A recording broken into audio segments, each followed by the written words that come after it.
नमस्कार दोस्तों, आप सबने कभी न कभी पूजा पाठ के लिए गंगा जल का प्रयोग जरूर किया होगा। लेकिन क्या आपको यह पता है कि गंगा जल के पानी में कभी भी कीड़े नहीं लगते हैं? जी हाँ, अगर आप गंगा जल को किसी डब्बे में भी स्टोर करके रखेंगे तो भी आप ये पाएंगे कि उसमें सालों साल तक कोई भी कीड़े नहीं लगे हैं। लेकिन क्या कभी आपने ऐसा सोचा है, ऐसा क्यों? आखिर ऐसा क्यों होता है कि गंगा जल में कभी भी कीड़े नहीं लगते हैं? आखिर इसके पीछे ऐसा क्या साइंटिफिक रीजन है जो कि इसको इतना प्योर बनाता है? चलिए आज हम इसी चीज़ को साइंटिफिकली देखते हैं कि ऐसा क्यों है कि गंगा जल में कभी भी कीड़े नहीं लगते हैं। तो चलिए सबसे पहले हम ये जानने की कोशिश करते हैं कि क्या सच में गंगा जल में कीड़े नहीं लगते हैं या फिर बस ये सुनी सुनाई बात है जिसको कि हम आज तक मानते चले आ रहे हैं। लखनऊ के नेशनल बॉटनिकल रिसर्च इंस्टीट्यूट के डायरेक्टर डॉक्टर चंद्रशेखर नौटियाल ने यह प्रमाणित किया है कि गंगा नदी के पानी में बीमारी पैदा करने वाली इकोलाई नामक बैक्टीरिया को मारने की क्षमता होती है। डॉक्टर नौटियाल ने यह टेस्ट गंगोत्री और ऋषिकेश के गंगा जल में किया था, जिसमें कि उस समय प्रदूषण ना के बराबर था। उन्होंने टेस्ट के लिए 3 तरीके का गंगा जल लिया, एक ताज़ा, एक 8 साल पुराना और एक 16 साल पुराना। उन्होंने तीनों तरह के गंगा जल में इकोलाई नामक बैक्टीरिया डाला और फिर डॉक्टर नौटियाल ने यह पाया कि ताजे गंगा जल में बैक्टीरिया 3 दिन तक, 8 साल पुराने गंगा जल में बैक्टीरिया 1 सप्ताह तक और 16 साल पुराने गंगा जल में बैक्टीरिया 15 दिन तक जीवित रह पाया। उसके बाद वो बैक्टीरिया नष्ट हो गया। इससे हमें कम से कम इतना तो पता चलता है कि गंगा जल में सचमुच एंटीबैक्टीरियल प्रॉपर्टी तो है। आइए अब हम ये जानते हैं कि ऐसा क्या है गंगा जल में जिसके कारण कि इसमें एंटीबैक्टीरियल प्रॉपर्टीज हैं।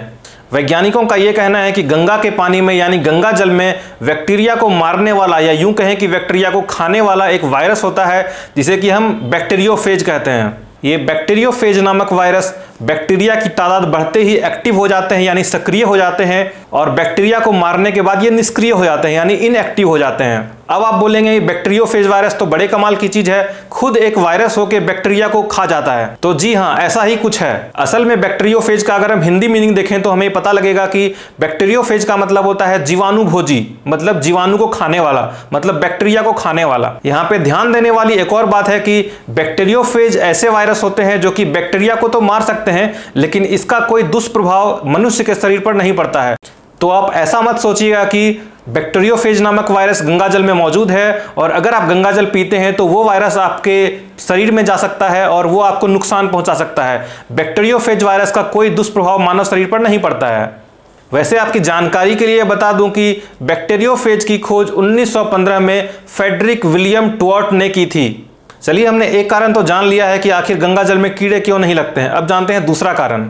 जब गंगा हिमालय से आती है तो कई तरह के मिट्टी, कई तरह के मिनरल्स यानी खनिज, कई तरह की जड़ी बूटियों से मिलते हुए आती है।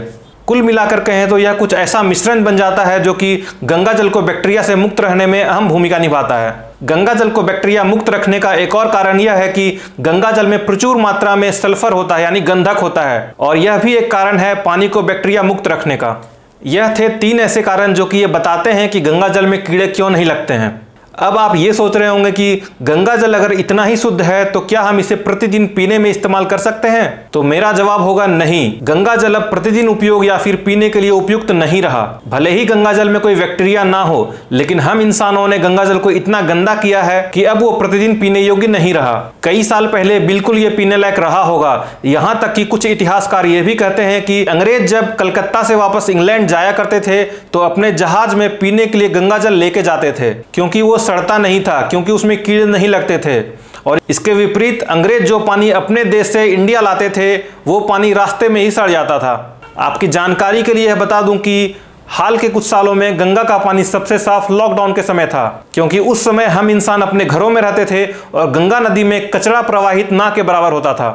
गंगा जल के बारे में बात करते हुए मुझे अटल बिहारी वाजपेयी जी के द्वारा बोली गई एक बात याद आ गई। अटल जी ने कहा था कि भारत कोई भूमि का टुकड़ा नहीं है, ये जीता जागता राष्ट्र पुरुष है।